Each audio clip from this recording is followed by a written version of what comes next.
My name is John, and the International Criminal Court is now in session. It is March 24th, 2024, and by now, all of you probably are aware that there was a huge terror attack in the Moscow suburb of Krasnogorsk. Now, a lot of people are already asking a lot of questions as to what actually happened in Krasnogorsk. And without any further ado, let's try to break down basically everything, but in a way that would be very simplified for all of you, and also in a way that would maybe make some sense, okay? So, to first start off, let's talk about basically the state of ISIS before the attacks, because as all of you know by now, ISIS has claimed responsibility for these attacks in Moscow, and they are not in good shape, okay? Since 2017, they've been on an unlimited downward spiral. They lost most, if not all of their territories in Syria. They lost their foothold in Iraq and Lebanon. And they're not really doing anything against the Taliban in Afghanistan. The Taliban so far have been keeping them at bay, even though ISIS has been attacking the country numerous times ever since they took over in 2021. But, yeah, ISIS hasn't really been anything too significant in Europe for years. Literally. And, folks, the strangest thing about ISIS after 2017 or so was that their infamous leader, Abu Bakr al-Baghdadi, who's an Iraqi jihadist and one of the big veterans of the Second Iraq War against the United States when we invaded and occupied Iraq after we overthrew Saddam, he was not in eastern Syria when he died, okay? When he got caught and when he was killed by the U.S. Special Forces, ISIS leadership all moved, for some strange reason, to the Idlib governorate in western Syria. Northwestern Syria, okay? And since around 2019 or so, the Syrian Arab Army has been trying, and this is, by the way, the forces loyal to President Bashar al-Assad, they've been trying to retake the Idlib governorate back completely from Islamist groups like Jabhat al-Nusra, Ahrar al-Sham, the Syrian National Army, and yeah, ISIS. All of those groups are embedded and settled in the Idlib province in Syria. Baghdadi, as all of you know by now, was found in Idlib. Well, not the city itself, but in a village in the province. And he was killed there. And a few years later, his successor, I guess something El-Qurayshi, he was also found in Idlib as well. So, okay, so I actually found out his real name. It's Abu al-Hassan al-Hashami al-Qurayshi. Yeah, that's his name. Qurayshi. So he was found literally, I guess, yeah, also in the Idlib governorate in a town called Atmi or Atimi. It was one of the hardest hit places by the big Syrian-Turkish earthquake in 2023, which killed literally around nearly plus 60,000 people and injured 120 plus thousand. And 8,000 or so, at least at the max, all died in Syria. Idlib got hit really hard, along with Aleppo. So yeah. But what happened is these guys all died. And a lot of the OGs from the Syrian and Iraqi wars, they're no longer around. They have all either been captured or killed. Like, they're literally all gone. There's literally almost none of them left from the OG war. And then his successor, who is also Qureshi, but it's like a different, like, sort of, I don't know, alias he's going with. He died in Jassim, Syria, which is located in southern Daraa, which is like right next to Golan Heights. And apparently he was killed by when he literally blew himself up.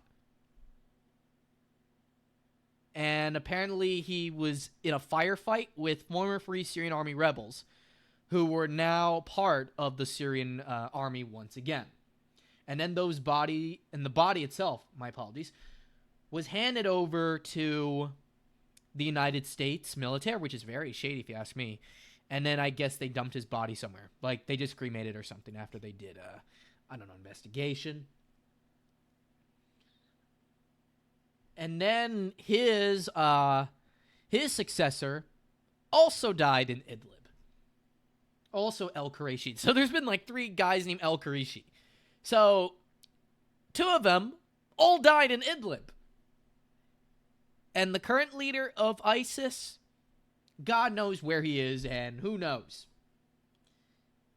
Now, under his tenure, there's been a lot of brutal attacks, mainly in Central Asia, which would include Afghanistan and Pakistan. He's been a little more focused on those areas. And the Islamic State, as of now, I would say, is not really the vicious, rabid dog that it used to be. ISIS is literally now nothing more than just a pack of bandits. Just a group of thugs that are just going around randomly killing people for no other reason than, I don't know, just for their stupid ideology or something. Or just, I don't know, maybe they want to vent their anger on the world or something. I don't know. But they're still around, but they're not the rabid dogs that they used to be long ago during the peak of both the Syrian and Iraqi wars. But yeah, they were not in good shape. So, with that being said, let's go to the attacks themselves. So, on March 22nd, 2024, at nighttime, literally at the prime of night, 4 guys who were identified as Tajikistanis later on, but I'll get to that later, all casually walked into the Crocus City Hall. Like, it's like some music, I don't know, I guess place, like theater or what, I guess where people go to watch concerts. And they immediately start shooting up the place, like mowing down people with their Kalashnikov assault rifles. One of the guys was even armed with an AK-12 assault rifle, apparently, which had yellow paint on it, which is very strange. So definitely that rifle was bought off the black market or so. And some people, they tried to barricade themselves with tables, which obviously that wasn't going to work because then they'll just go around and gun them down like anyway. And then the terrorists then went into the auditorium itself. They mowed some people down there as well.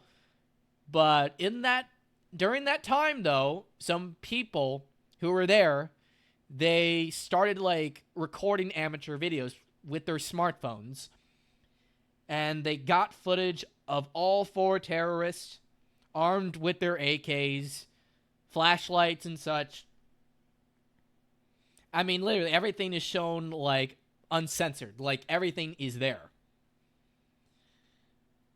And during this process, they were able to kill around 137 people, though I wouldn't be shocked if it gets 150 at this point because they left behind a lot of, literally a lot of carnage behind them. And not to mention that the building partly got burned to the ground too, so that's not going to help with the body count. And then what they did, which was really shocking and very out of character for ISIS, if it was ISIS, was that these guys got into their little getaway car and fled. They didn't stay behind and have like one last glorious battle to go to martyrdom or something, to go to Jannah. They didn't fight for martyrdom. They didn't try to detonate themselves with a suicide vest or anything like that. No. They literally just fled, ran away, got into their car, and went for the border with Ukraine. At least that's what Vladimir Putin claimed. So then, yeah, once the aftermath started, basically the aftermath was literally immediate as soon as the last bullets were dropped. Though it was actually said that a lot of ammunition was actually left behind at the scene, and it doesn't appear that the guys were wearing any gloves too, so it's going to be very easy to match their fingerprints with all the 4 terrorists that were arrested. Now, obviously, this attack comes as a shock because Russia is like one of the best defended countries against Islamic fundamentalist terrorism. And as you can see, that's the Caracas City Hall, like, heavily damaged. And there's already talk, by the way, of blowing it up rather than just rebuilding it because, I don't know, they're thinking of turning it into a memorial or something, sort of like after 9/11. And there's the car. It's the same car as, like, what you saw in the last screenshot. It's literally the same car, and they found it. And there's 2 of the guys getting arrested for the act. And there's a bunch of bouquet of flowers here, mainly roses, I think. Like, basically, like, gathering out of respect for the people who died or were wounded in the attack. Yeah, it was very devastating. But yeah, it didn't take long to arrest them. It took, like, basically, like, a few hours or so. I mean, they literally sped off of the border with either Belarus and Ukraine. And it was said that they were going to cross the border into Ukraine itself, which would have been shocking because that place is heavily mined. But for all we know right now, it looked like these guys didn't look too bright. But with that being said, though, like, Russia fanboys and Ukraine fanboys have been debating over where were these guys going? Were they going to Belarus or were they going to Ukraine? Now, Ukraine fanboys argue that they would go to Belarus because, well, for one, it's safer, and second of all, it was pretty close to Bryansk, but the same can be said for the Sumy Oblast in Ukraine, which is where that M3 highway was heading towards, like, at least southwards. Now, personally for me, in my opinion, I think the terrorists were going to Ukraine. Now, this is not because of me having a bias or something. It's just something that I think they would have been more likely to do because, as all of you know by now, Russia and Ukraine are at war. They don't like each other. They're literally killing each other on the battlefield in the Donbas right now, and I guess in Zaporozhye. I literally just don't see these guys going to Belarus because if they went to Belarus, they would have been arrested there anyway, and Gomel was literally, like, right there, okay? Now, Ukraine fanboys were also taking some reports by Belarusian sources out of context and saying, oh, the Belarusian security forces helped out the Russians in capturing the guys who were closer to the border. No.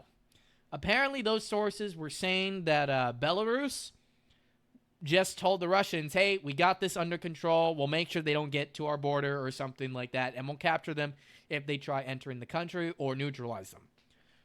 So yeah, Ukraine supporters were taking that line out of context. They were caught just outside, like, southwards of Bryansk, and based on where the car was located, it was very likely they were heading towards Ukraine. I am 95% sure they were going to Ukraine. And so, these are our suspects, or the perpetrators of the attack. Dalarjan Murziv, who's 32 years old, Racha Bulizad Syed Karimi, who's 30 years old, Shamsuddin Faraduni, who's 25 years old, so he's pretty close to me in age, and Mohammed Subir Fazov, who's the youngest of the terrorists. He's 19 years old, which is very shocking and very tragic because this kid literally just ended his life by participating in an attack that was obviously not going to end well for anybody, not even for them. I mean, he literally just ruined his life by taking part in this thing, and it's awful. Like, any terrorist who takes part in this at such a young age, they literally just wasted their entire life, which was ahead of them. And what's worse, too, is that 3 of these guys also had children, waiting back at home in Tajikistan, or maybe were already in Russia, and now they'll probably will never see their fathers again because they decide to take part in an attack where they were promised 500,000 rubles, which is, by the way, 5,000 US dollars if you want to convert it into our currency. And also, from what we understand, I think Faraduni himself said that, no, I don't know. I don't know which terrorist said it, but this guy here, whose cheek, by the way, is swollen, because he was probably getting punched in the face a lot by the FSB because they were interrogating the living hell out of him. But apparently he said that they were paid off. Like, somebody paid them to do the attack. Like, that's literally what they told the intelligence, like, agency that was interrogating them. They were paid off. It wasn't, like, out of, like, religious conviction against Russia. It was more out to do with them being promised a handsome amount of money to do it. And, yeah, there was no reference to religion. Which leads us to the ISIS video that came out. Now, this AK that's over on this corner, which was recovered by the Russian police, it matches the AK that was seen here. And I believe it is an AK-12, at least one of the earlier ones. Now, this one really surprised me because how in the hell did armed Islamic fundamentalists get their hands on such a new and quite rare weapon? Could it be maybe through the black market? Could it be maybe they got it from some guys in Ukraine or something? I mean, who knows? I mean, a lot of people are going to speculate on where they got the weapons from and how they were able to get to Moscow itself. But yeah. And then, so some of these screenshots here that you're seeing are from the video that ISIS, so quote, put out through the so-called Amaq news agency, which is their official like media, I guess, group or something. And yeah, the clothing does match what was seen in those videos. Like the guy here with that sort of like greenish shirt with the jeans and belt, they found him. That's clearly him. The same guy with the yellow shirt, again, that's him. They mashed it together. And also, here's the thing that really sort of doesn't make a lot of sense to me, okay? And this is where a lot of people are getting very conflicted on whether if it was, in fact, ISIS or not. Now, yes, that is the Shahada there. There's no God but God. Allah is the messenger of God in Arabic. But look at how they're holding up their fingers. You see, you know how, like, jihadists would hold up their fingers up? Like, basically, I don't know, out of them being proud for what they're doing. You see, these guys are all holding up their fingers with the left hand, not with the right hand. You see, it is forbidden in Islam to do that. And, yeah, you're supposed to hold up, literally, your index finger up, like that salute, with the right hand, not with your left hand. And that alone makes these guys look very stupid, because now a lot of people are not going to think it was really ISIS. I mean, for now, I feel like the majority, like, consensus right now is that it was ISIS and that they were avenging their defeats in Syria, which is really the only country where they were really fighting Russia in. I mean, and maybe, I guess, the North Caucasus, though not that much. I mean, if anything, but what also doesn't make a lot of sense to me is that these guys were from Tajikistan. And Tajikistan is a neighbor of the Taliban controlled Afghanistan. And I'm sure the Taliban guys probably heard about what happened a couple nights ago, and they're all probably face-palming because these guys literally broke so many rules of Islam and jihad as a whole. I mean, I wouldn't be shocked at all if they were just absolutely cringing. These guys, just by looking at their faces, they look like absolute incompetent morons. And they also looked like they were high on drugs too. Literally. And also, by the way, this guy, he was slitting someone's throat. He was like literally slashing and slashing wildly. Even though the guy was already probably dead from gunshot wounds. But yeah. So, now as all of you know by now, the international community has already came out and denounced the attack. Even the Taliban of Afghanistan, which is now the Islamic Emirate of Afghanistan, have already came out and said that we condemn the attack. We are against it. It goes against Islam. And yeah, I'll actually quote what that Taliban guy said. His name is Abdul Kahar Balki. I'll recite what he said. And this is a sign to me that the Taliban is concerned. And of course, because here's the thing, Russia is actually one of the Taliban's allies right now, at least unofficially. They don't recognize the Islamic Emirate of Afghanistan, well, for obvious reasons, but at the same time, they have diplomatic relations with them, like, in some shape or form, but for now, though, they don't recognize their government. But I don't know if they designate them as a terrorist group either. I don't know. But anyway, so the Taliban basically said, and I quote, they condemn in the strongest terms the recent terrorist attack in Moscow, Russia, claimed by Daesh, and considers it a blatant violation of all human standards. Daesh, which has targeted civilians in Afghanistan and other regions of the world as well, again only demonstrated through this incident that it is a group in the hands of intelligence agencies aimed at defaming Islam and posing a threat to the entire region. The regional countries must take a coordinated, clear, and resolute position against such incidents directed at regional destabilization. And like the Taliban or not, you gotta agree with Abdul here.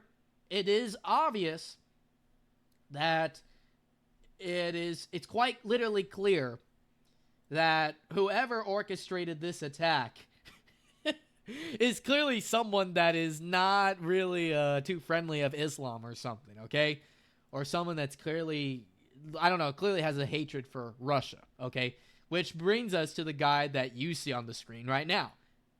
Volodymyr Zelensky. Now, okay.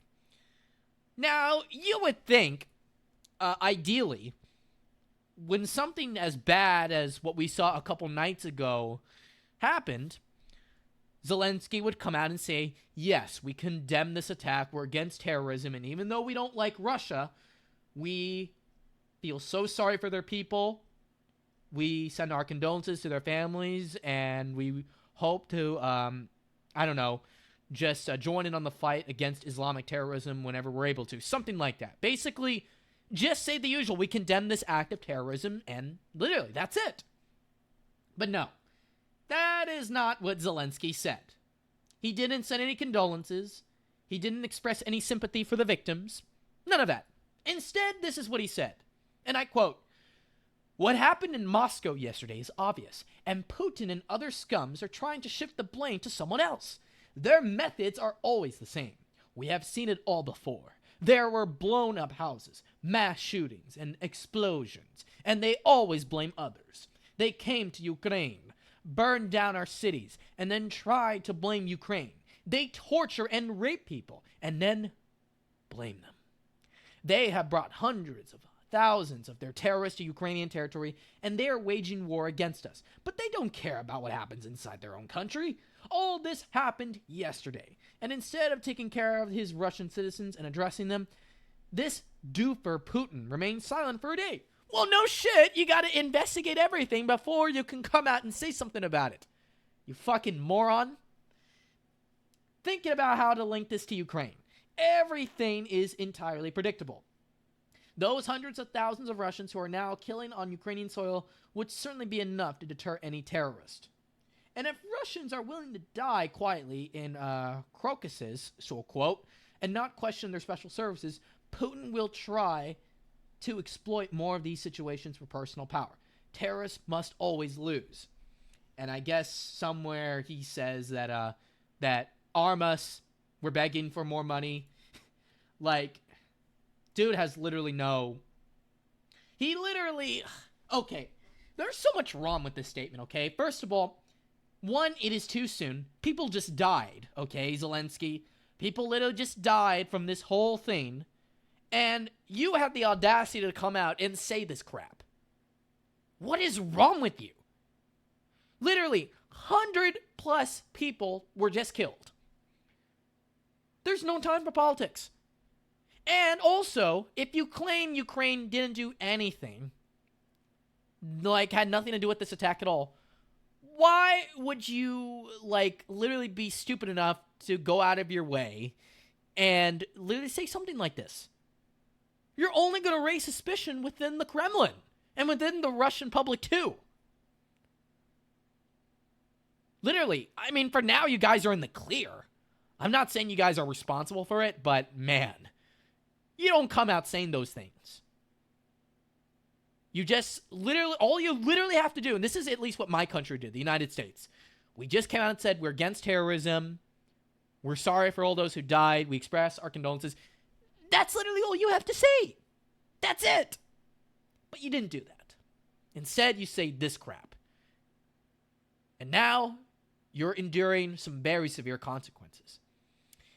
Major bombings are ongoing. And while I don't completely condone the Russian invasion of Ukraine, for obvious reasons, it's against international law, it's against the Geneva Convention and such, but by saying these things, though, you don't really make Russians feel any better about who may or may not have done this.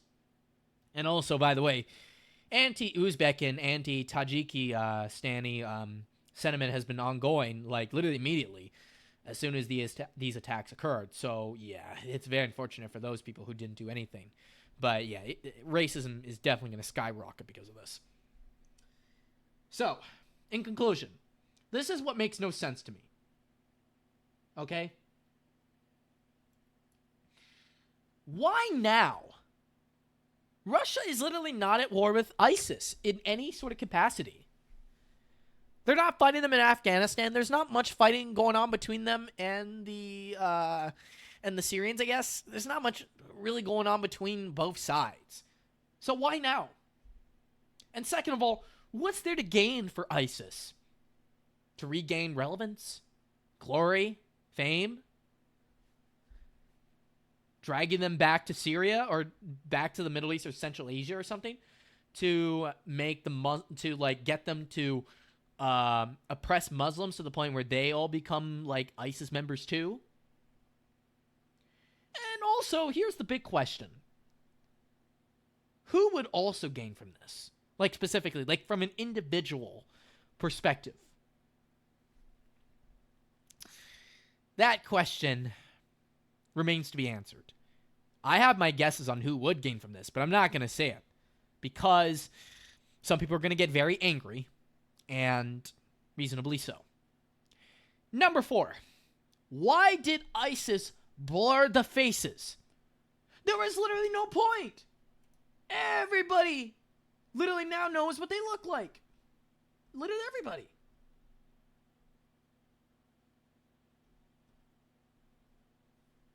I don't understand, like, ISIS's logic here. Why blur the faces if people now already know who the terrorists, like, literally look like? You might as well just release the uncensored photos. Just release it.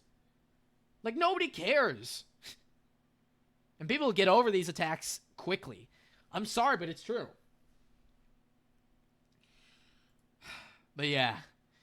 Yeah, there's a lot of things about this whole thing that just don't make a lick of sense to me. And in conclusion, people, what happened was simple. And these are the facts. 4 Tajikistanis casually walked into the Caracas City Hall and literally murdered innocent people, 137 plus and counting. And they were caught. and they will be prosecuted to the highest extent. That's literally all the facts that I can give. And an important thing to note, okay? Most ISIS fighters that were fighting in Iraq, Syria, Afghanistan, Lebanon, etc., most of the foreign fighters were not just from the Middle East, but they were also coming from the old Soviet Union. Not just Russia, which would be the North Caucasus, but they were coming from Tajikistan. So keep that in mind. And a lot of them were also coming from Uzbekistan too, which also has a big problem with Islamic fundamentalists. Literally, a big ISIS group there known as the Islamic Movement of Uzbekistan is headquartered there. And yeah, they've been causing a lot of problems for the Uzbekistani government. And in Central Asia as a whole. I think they were even fighting in the Afghan war against the United States, by the way. So, yeah. But a lot of this just seems too easy to solve. Something bigger is going on behind the scenes. And I'm just not buying the narrative completely that ISIS did it. It would be too easy. Literally too easy. But yeah, so that's going to do it for today's video, everybody. I want to know in the comment section what you all think. Who could have possibly masterminded this whole plot? And who could have been stupid enough to give these guys $5,000 each? Well, promise them $5,000 each, more like, because I don't think they even got their money. And why in God's name would they go to the border with Ukraine? Because I don't know. God knows literally anything. So, with that being said, I hope you all have a great day, people. Stay safe. And thoughts, prayers, and condolences to the people who died that night in Moscow. Rest in peace.